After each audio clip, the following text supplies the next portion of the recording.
বন্ধুরা, অনাথ বাচ্চা অনাথ বাচ্চা কষ্ট হচ্ছে খুব। আমার বাবা মা না থাকলে বাচ্চারা অনাথ হয় জানতাম, কিন্তু বাবা মা থাকা সত্ত্বেও একটা শিশু অবলা, সে অনাথ, তাকে দেখার কেউ নেই, তার ইমিউনিটি পাওয়ার একদম কমে গেছে। সহ্য করতে পারছি না, কষ্ট হচ্ছে। দাঁড়াও, খুব কষ্ট হচ্ছে। তোমরা কি ভাবো আমার কষ্ট হয় না? আমি যদিও বাচ্চাদের অভিশাপ দিই, যদিও বাচ্চাদের মৃত্যু কামনা করি, তবুও মাঝে মাঝে আমারও কষ্ট হয়। আমার কোল ফাঁকা, কিন্তু যাদের আছে তাদের ভরা কোল রেখে তারা এরকম নষ্টামি করে একটা বাচ্চাকে অনাথ করছে। সহ্য করতে পারছি না, মেনে নিতে পারছি না। দাঁড়াও, চোখ টুক মুছে আবার আসছি। হ্যাঁ, আমি আজকে সব দুজনকেই দেবো, ভালো করে টিনুকেও দেবো, সন্দীপকেও দেবো। আজকে আমার কাছ থেকে কেউ ছাড় পাবে না।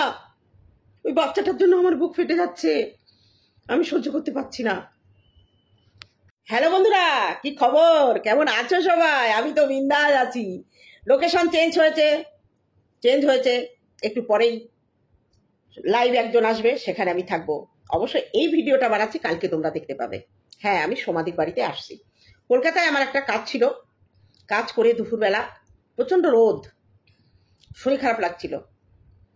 সমাধিকে ফোন করলাম, সমাধি আমি তো তোমার বাড়িতে যাব। তা বললো ঠিক আছে চলে এসো। চলে এলাম সমাধির বাড়িতে। এসে খেয়ে দিয়ে, স্নান করে খেয়ে দিয়ে, সমাধির ব্লগে, আমার ব্লগে দেখতে পাবে, একটা ঘুম দিয়ে শরীর ঝরঝরে করে এখন বসে গেছি কাঁদতে।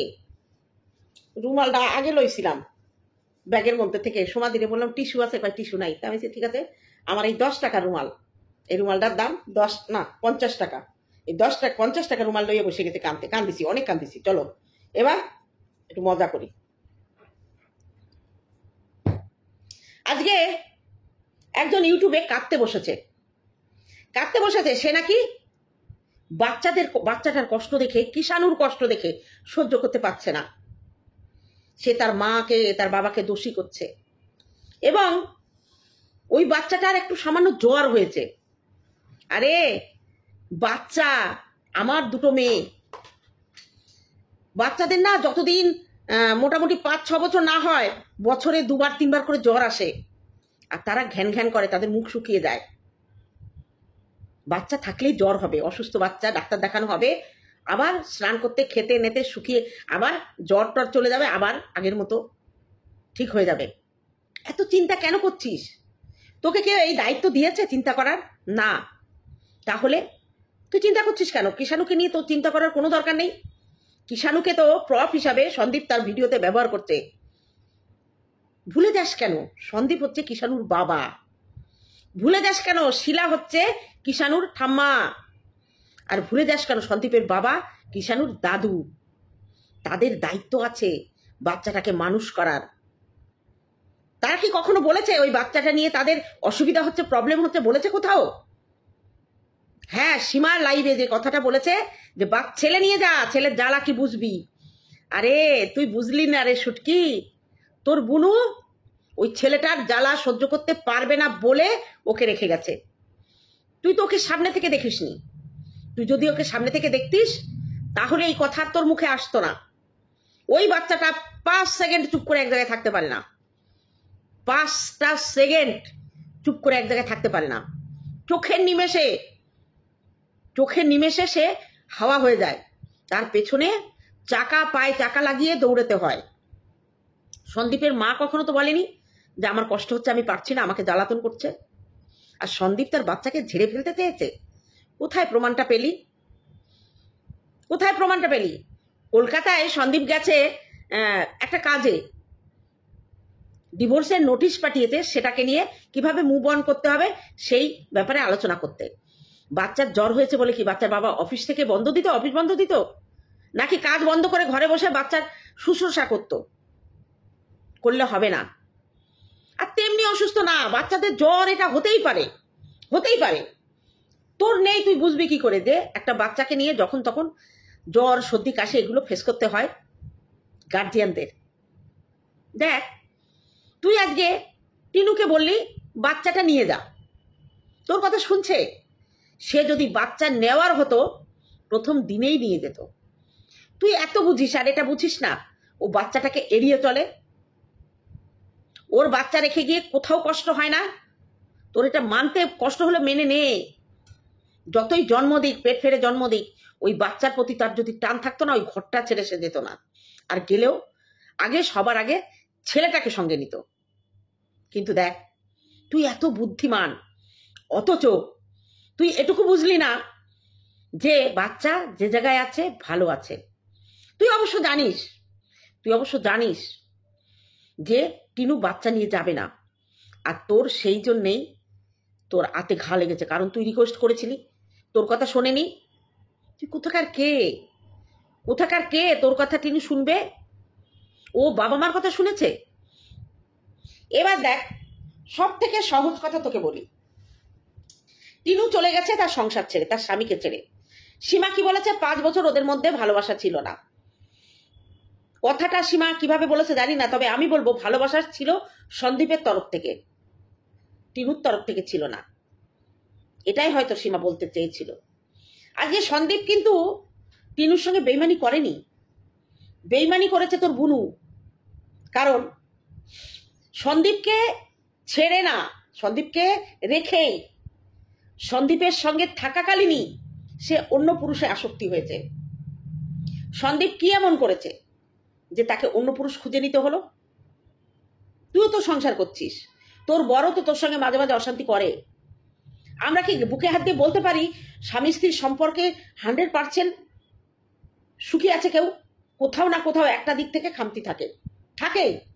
বুকে হাত দিয়ে বললেও একটা দিক থেকে কিন্তু খামতি থাকে। খুব কম, রেয়ার যে স্বামী স্ত্রীর মধ্যে কোনোদিন গন্ডগোল হয়নি, খুব রেয়ার। তাহলে কি স্বামী তার বউকে ছেড়ে অন্য সম্পর্ক করবে, আর বউও স্বামীকে ডান হাতে রেখে বাঁ হাতে পরকিয়া করবে? এটা কিরকম ধরনের বিচার? এবং সে করলো পরকিয়া, দোষ হয়ে গেল সন্দীপের। সন্দীপ নাকি তাকে পরকিয়া করতে বাধ্য করেছে। কি আশ্চর্য, তাই না? আজকে যদি সন্দীপ পরকিয়া করতো, তুই বলতিস যে টিনু বাধ্য করেছে? না, তুই তখন চরিত্রহীন সন্দীপ বলতিস। কিন্তু দেখ, তুই এরপরে টিনুর বিপক্ষে কথা বলবি, সবে শুরু হয়েছে, এটা আমরা জানি। একদিন না একদিন এটা ঘটবে এবং অজুহাত দেখাচ্ছিস। আজকে তুই সন্দীপের ছেলের জন্য তোর চোখে জল এসছে, তোর একবারও প্রিয়ার ছেলের জন্য চোখে জল আসেনি? তার ট্রিটমেন্টটা যাতে বন্ধ হয়ে যায়, তুই সেই চেষ্টা করেছিস টাকা তোলা বন্ধ করার জন্য ওকে টাকা দিতে না করেছিস, যেখানে তুই জানিস যে ওই ছেলেটার বিএমটিটা করা একান্তই প্রয়োজন। তুই বাধা দিয়েছিস, তুই বলার পরে এত হইচই হয়েছে, এখন আর কেউ টাকা পয়সা দিচ্ছে না। তাহলে তুই সন্দীপের ছেলের জন্য কান্না করছিস, যার সামান্য একটু জ্বর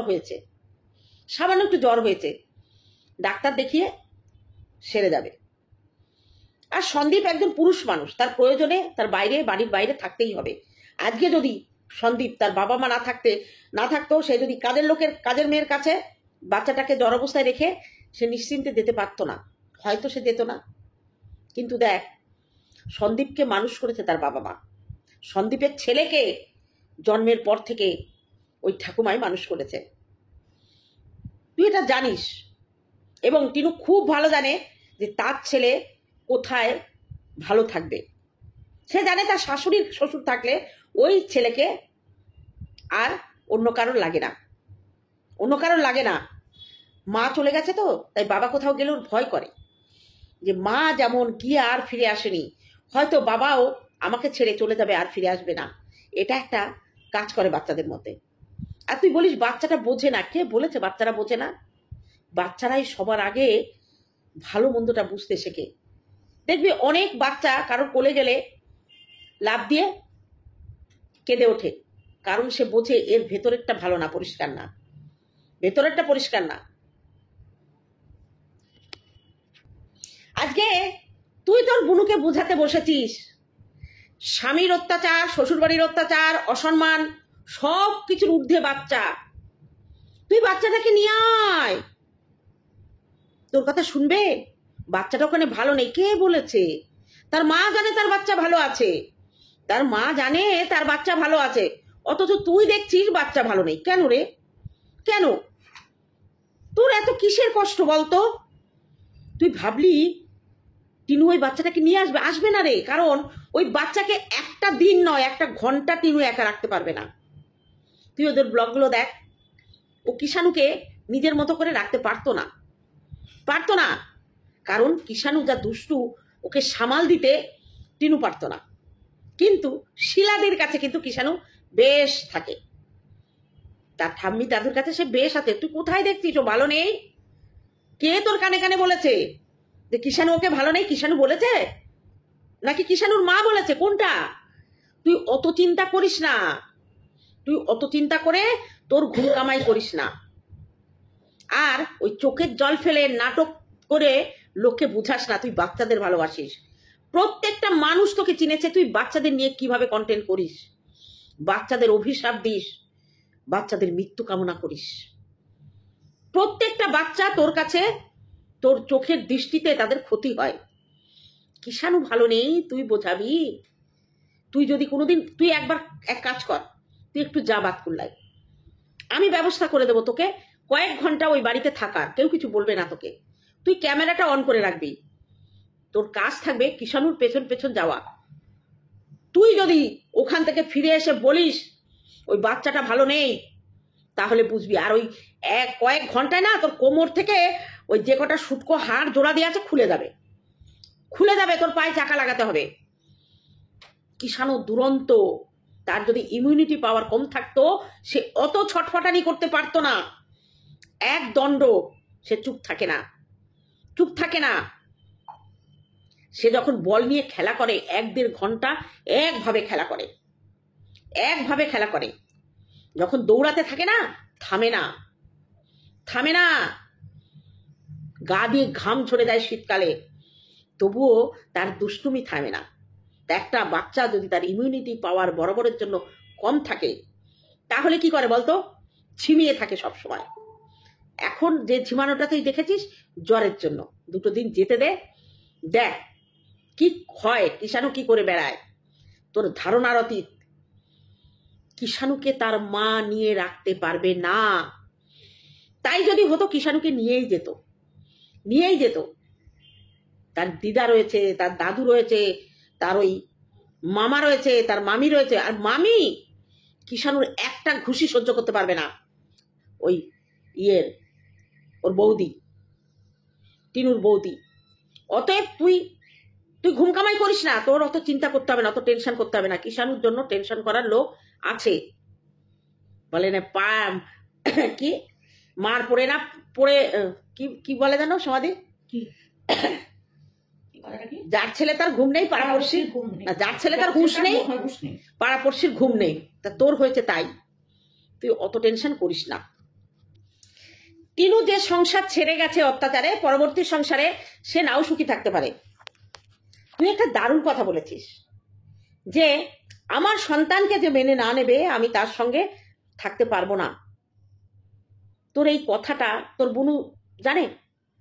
এই কথাটা আমাদের মন্দিরা বলেছিল যেদিন ওদের বাড়িতে মিটিং হয়েছিল, ওই তৃতীয় ব্যক্তির বাড়িতে, সেদিন বলেছিল ওর বাচ্চার জন্য আমি ওকে মেনে নিতে পারছি না। তখন মন্দিরা একটা কথা বলেছিল যেটা ও মদ খেয়েও কিন্তু ওই লাইভে বলতে একটুও সংকোচ বোধ করেনি। সে বলেছিল তুই যদি আগে বলতিস আমার মেয়ে তোর প্রবলেম, তাহলে তুই লাথি মারার আগে তোকে 2টো লাথি মেরে আমি বেরিয়ে আসতাম। এটা হচ্ছে মন্দিরা, তার সন্তানের জন্য সে কম্প্রোমাইজ করতে রাজি না। কিন্তু দেখ তোর বোনু, তুই আগে টের পাসনি যে এই বাচ্চাকে রেখে তার মা ভালো আছে? তুই আগে টের পাসনি এই বাচ্চাকে নিয়ে যায়নি তাদের ভেতরে, মানে তার এখন যে লাভ স্টোরি চলছে তার মধ্যে বাধা হয়ে দাঁড়াবে বাচ্চাটা? তুই আগে টের পাসনি এগুলো? এখন তোর মনে হচ্ছে যে টিনু কি করে তার বাচ্চাকে ছেড়ে আছে। তাহলে তুই বলতো 5টা বছর যে সংসার করেছে তার মধ্যে কি ভালোবাসা ছিল, যে এমন ভালোবাসা ছিল যে সে তার নতুন প্রেমিকের কাছে চলে গেছে সংসার ছেড়ে, এমনও বাচ্চাও ছেড়ে। তাহলে 5টা বছর সে অভিনয় করেছে। ওই প্রেমিক তার পুরনো প্রেমিক, প্রথম যৌবনের প্রেমিক হচ্ছে ওই ফোকলা। তুই বিশ্বাস কর, বিশ্বাস না করিস টিনুকে দেখে ওই ফোকলার সঙ্গে ফষ্টি নষ্টি ছিল বলেই সন্দীপের সঙ্গে ঝুলিয়ে দিয়েছে ওর মা বাবা। কারণ ব্রাহ্মণ বাড়ির বিয়ের সম্পর্ক প্রেম না হয়ে যদি সামাজিক বিয়েতে হয় না, তাদের থেকে নিম্ন কাস্টে বিয়ে দেয় না। দেয় সমাধি? কখনো সোশ্যাল ম্যারেজ ব্রাহ্মণ ছাড়া দিতে চায় না, কেউ দিতে চায় না। প্রেম করে চলে গেলে সেটা আলাদা কথা। সেখানে তারা জানে যে সন্দীপরা কায়স্থ, আর ব্রাহ্মণরা এসে তার বাড়িতে থেকে 5 দিন ধরে তাকে উল্টে পাল্টে মানে যাচাই করে বিয়ে দিয়ে গেল। তখনই সন্দীপের বাবা মার বোঝা উচিত ছিল যে কি আছে যে এমন একটা ব্রাহ্মণের ছেলে, ব্রাহ্মণের মেয়ে একটা বেকার ছেলের কাছে, তখন 10,000 টাকার একটা কাজ করতো, 15,000 টাকার, যে দিয়ে গেল। তাহলে তুই বুঝিস না এখনো? কবে তোর বোধোদয় হবে? কবে তুই বুঝতে শিখবি যে টিনু তার পেটের সন্তানকেও মূল্য দেয়নি তার শরীরের চাহিদার কাছে? একজন মা সারা জীবন সন্তানের জন্য সিঙ্গেল মাদার থাকতে পারে, কষ্ট হয় না সন্তানের মুখের দিকে তাকিয়ে। কিন্তু তোর বোন এমন একজন মা যে সন্তানের মুখের দিকে তাকাতে চেয়েও না তাকিয়েও সে সুখী আছে নতুন প্রেমিককে নিয়ে। তাহলে বুঝতে পারবি বিয়ে, বৌভাত, ভ্যালেন্টাইন ডে সে সব করে বেড়াচ্ছে। দেখ, বাচ্চাটা অসুস্থ, সন্দীপ তো গেছে একদিনের জন্য, তার দরকার ছিল, গেছে, পরের দিন চলে এসছে।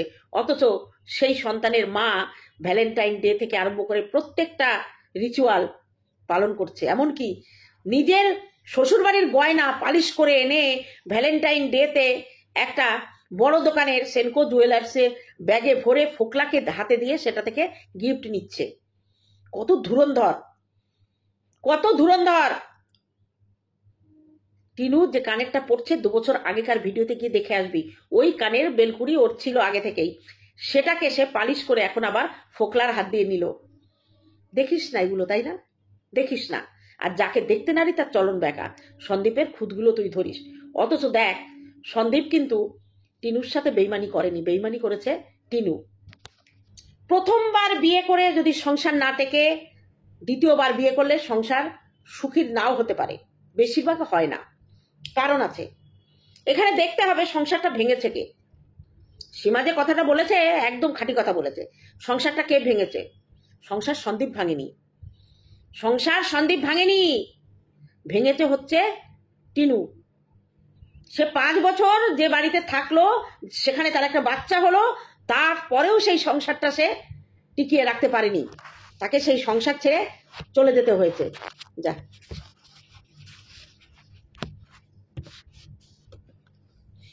তাহলে বোঝ। আজকে সন্দীপের বেলায় কিন্তু উল্টো। সন্দীপ কিন্তু সংসার ছেড়ে যায়নি, সে তার বউকে ফেলে অন্য কোনো মেয়ের প্রতি আসক্তি আগে থেকে হয়নি। সে বউকে ভালোবেসেছিল, ধোঁকা খেয়েছে। এখন সে যদি নতুন ভাবে সংসার করে, হয়তো সন্দীপ সুখী হবে, হতে বাধ্য, হতেও পারে, আবার নাও হতে পারে, এটা কেউ গ্যারান্টি দিতে পারে না। কিন্তু আমি গ্যারান্টি দিচ্ছি, ওই ফোকলার কাছে টিনু বেশি দিন থাকতে পারবে না থাকতে।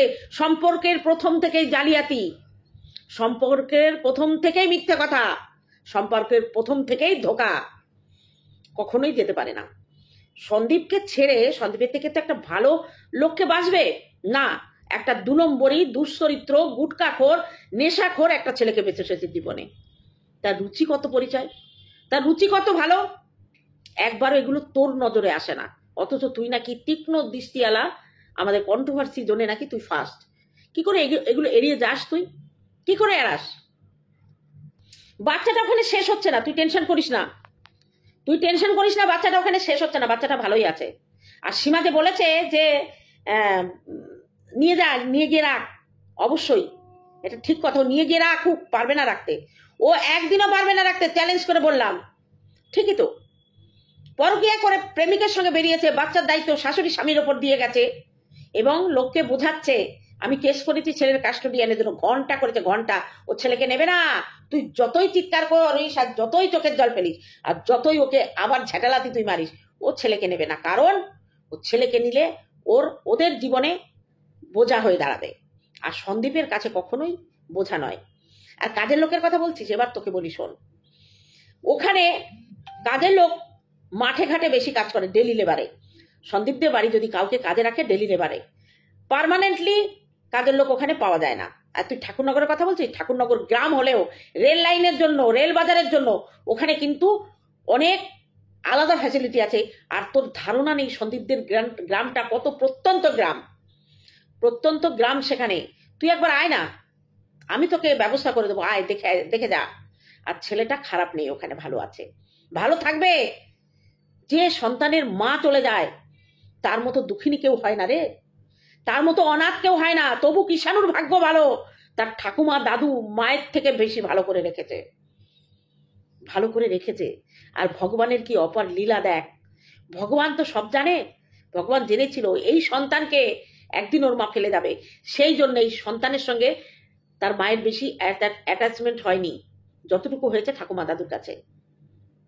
ওই বাচ্চাটা এখনো দুধ খায়, তুই জানিস? ঠাম্মির ওই শুকনো দুধ টেনে টেনে ঘুমায়। একবার জিজ্ঞেস করিস তো তোর বুনুর দুধুতে টনটন করে কিনা বাচ্চা খাওয়ানোর জন্য। মায়েদের তো বাচ্চা যদি দুধ না খায় কষ্ট হয়, দুধের চাপ আসে, টনটন করে, যন্ত্রণা করে, ফলে। জিজ্ঞেস করিস তো তোর বুনুর সেটা কোনোদিন হয়েছে কিনা। তাহলে সে নারী ছেড়া ধন থাকতে পারতো না, পারতো না। ডাইরেক্ট সন্দীপকে বলতো আমি আমার ছেলে দেখতে যাব, কেউ বাধা দিতে পারতো না। অ্যাকচুয়ালি সে ছেলে নেবে না, তুই যতই চিৎকার করিস। আর এবার বলি, অনেক ভিউয়ার্সরা বলছো যে বিয়ের অনুষ্ঠানে সন্দীপকে দেখা গেছে। গুজব ছড়িও না। সন্দীপ কোনো দিন আর এই টিনুকে মেনে নেবে না, আর টিনুও সন্দীপের কাছে কোনোদিন আসবে না। যারা এখনো সন্দেহ করছো যে ওদের মধ্যে এটা একটা নাটক চলছে, ভুল। ফেলা থুতু অত সহজে কেন কোনোদিনই আর সন্দীপ জানবে না। যারা ওদের বাড়িতে গেছো, ওদের বাড়িতে ওর মায়ের সঙ্গে মিশেছো, তারা অন্তত জানো যে টিনু ওখানে অত্যাচারিত হতো না। টিনু 5 বছর ধরে শ্বশুর বাড়ির লোকজনকে অত্যাচার করে এসেছে, আঙুলের ডগায় নাচিয়েছে। ওই মেয়ে যে কত বজ্জাত মেয়ে সেটা ওখানকার এলাকার লোক জানে। তা চলো বন্ধুরা, আজকে দালালের খুব কষ্ট। এক কাজ কর না, টিনুকে বল ছেলেটার কাস্টোডিয়ান নিয়ে এসে তোকে দিয়ে দিতে। তোর তো অ্যাডপ্ট করার কোনো ক্ষমতা নেই, কারণ অ্যাডপ্ট সেন্টারে গেলে তোর যা ইনকাম, বাচ্চা দেবে না, তোকে অ্যাডপ্ট দেবে না, আবার নিজেও বানাতে পারছিস না, কষ্ট দেয়। তাহলে তোর যখন এতই বাচ্চাদের প্রতি দরদ, তাহলে টিনুকে বল না, টিনু তোর বাচ্চাটা ওখানে ভালো নেই, তার কাস্টোডিয়ান পেয়ে তুই আমাকে দে, আমি মানুষ করি, দেখ তোর বুনু রাজি হয় কিনা। তা চলো বন্ধুরা, আজকে এইটুকু থাকলো, দেখা হবে অন্য ভিডিওতে। ততক্ষণে তোমরা সাবধানে থেকো। টাটা আমার ভিউয়ারদের জন্য।